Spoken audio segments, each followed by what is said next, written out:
বরিশালের মিনি কুয়াকাটা বলতে সন্ধ্যা নদীর তীর ঘেঁষে বানারীপাড়ার এই সুন্দর জায়গাটিকেই বোঝানো হয়েছে। এই জায়গাটা এত সুন্দর এবং মনোমুগ্ধকর করে তৈরি করে দিয়েছে এখানকার সুন্দর পরিবেশ। বর্তমান স্বরূপকাঠি বানারীপাড়া এবং বরিশালের মানুষের কাছে এই জায়গাটি একটি ভ্রমণপ্রিয় ভাইরাল স্থান। প্রতিদিন এখানে হাজার হাজার পর্যটকরা ঘুরতে আসেন। এখানের জায়গাগুলো যতটা সুন্দর ঠিক ততটাই সুন্দর এখানে রেস্টুরেন্টগুলো। এখানে চাইনিজ থেকে শুরু করে বিভিন্ন ধরনের রেস্টুরেন্ট রয়েছে। এখানে খাবারগুলো সুন্দর এবং মানসম্মত। স্বরূপকাঠি বানারীপাড়া বা এর আশেপাশে মানুষদের জন্য ফ্যামিলি কিংবা প্রিয়জনদের নিয়ে সুন্দর একটি মুহূর্ত কাটানোর জন্য এটা হতে পারে বেস্ট একটি জায়গা। এছাড়াও প্রিয়জনদের নিয়ে এই ছোট ছোট কুড়ি ঘরগুলোর মধ্যে সন্ধ্যা নদীর হিমেল হাওয়া উপভোগ করতে করতে খাবার খেতে পারবেন। এখানে বিকেল থেকে মানুষের সমাগম শুরু হয় এবং সন্ধ্যা থেকে রাত 10টা পর্যন্ত এখানে মানুষের যাতায়াত থাকে।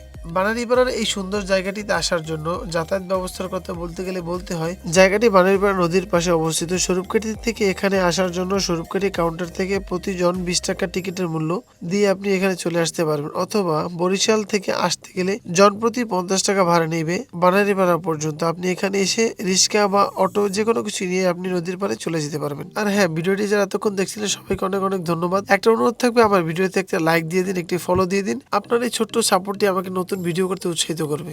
সবশেষে বলতে গেলে বলতে হয় যে বানারীপাড়ার এই সৌন্দর্য এই মিনি কুয়াকাটা পুরো বরিশালবাসীকে আকর্ষিত করে তোলে। আজ এ পর্যন্তই, দেখা হবে নতুন কোনো ভিডিওতে। সেই পর্যন্ত সবাই ভালো থাকুন, সুস্থ থাকুন। আল্লাহ হাফেজ, আসসালামু আলাইকুম।